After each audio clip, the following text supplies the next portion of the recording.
भौतिक भूगोल के मूल सिद्धांत के बारे में पढ़ेंगे। प्राकृतिक समग्रात्मक होलिस्टिक होती है। यह इस तथ्य को मानता है कि विश्व का परस्पर निर्भर तंत्र है। आज वर्तमान विश्व से एक वैश्विक ग्राम का प्रतिबोधन होता है। परिवहन के बेहतर साधनों तथा बढ़ती हुई गम्यता के कारण दूरियां कम हो गई है। श्रव्यम, दृश्य माध्यम, ऑडियो विजुअल मीडिया एवं सूचना तकनीकी ने आंकड़ों को बहुत समुद्र बना दिया है। तकनीकी ने प्राकृतिक तथ्यों तथा आर्थिक एवं सामाजिक प्राचल पैरामीटर के निरीक्षण एवं परीक्षण के बेहतर अवसर प्रदान किए हैं। भूगोल का एक संश्लेषणात्मक विषय के रूप में अनेक प्राकृतिक तथा सामाजिक विज्ञानों से अंतर्दृष्टि इंटरफेस संबंध है। प्राकृतिक या सामाजिक सभी विज्ञानों का एक मूल उद्देश्य है यथार्थता को ज्ञात करना। भूगोल यथार्थता से जुड़े तथ्यों के साहचर्य को बोधगम्य बनाता है। रेखाचित्र 1.1 भूगोल का अन्य विज्ञानों के साथ संबंध दर्शाता है।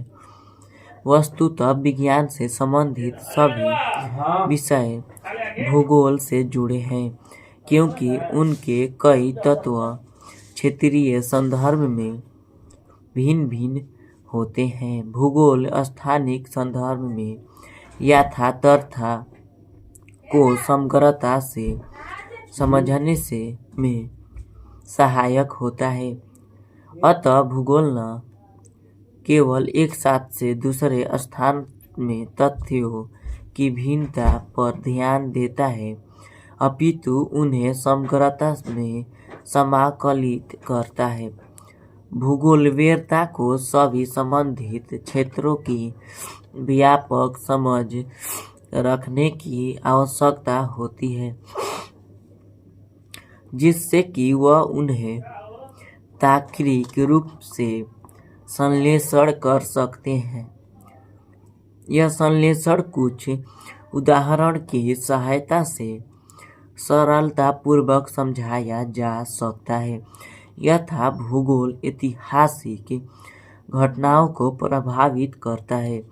स्थानिक दूरी स्वयं विश्व के इतिहास की दिशा को परिवर्तित करने के लिए एक प्रभावशाली कारक है। क्षेत्रीय विस्तार लड़ाई के दौरान, विशेषकर पिछले शताब्दी में, कई देशों के लिए सुरक्षा का साधन बना। परंपरागत युद्ध में बड़े आकार वाले देशों ने अधिक स्थान छोड़कर समय का लाभ प्राप्त किया।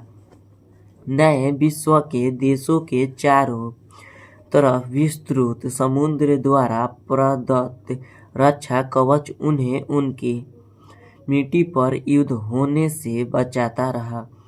यदि हम विश्व की प्रमुख ऐतिहासिक घटनाओं का विवेचन करें तो उनमें से प्रत्येक की भौगोलिक व्याख्या की जा सकती है।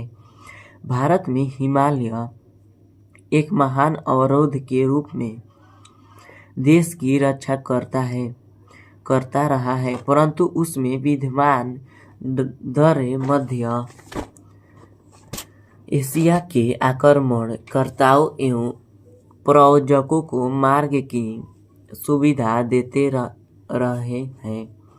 समुद्री किनारे दक्षिण पूर्व एशिया, यूरोप तथा अफ्रीका से संपर्क को प्रोत्साहित करते रहे हैं।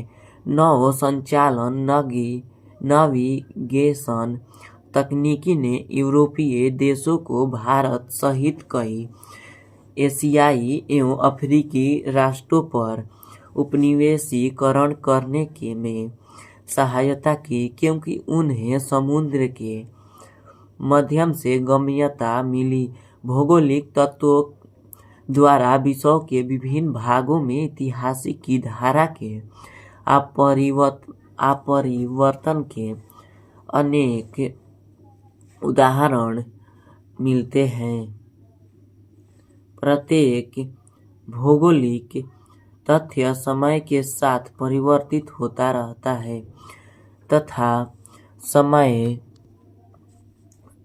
के परिप्रेक्ष्य में उसकी व्याख्या की जा सकती है। भू आकृति, जलवायु, वनस्पति, आर्थिक क्रियाएं, व्यवसाय एवं सांस्कृतिक विकास ने एक निश्चित ऐतिहासिक पथ का अनुसरण किया है। अनेक भौगोलिक तत्व विभिन्न संस्थानों द्वारा एक विशेष समय पर निर्णय लेने की प्रक्रिया के प्रतिफल होते हैं।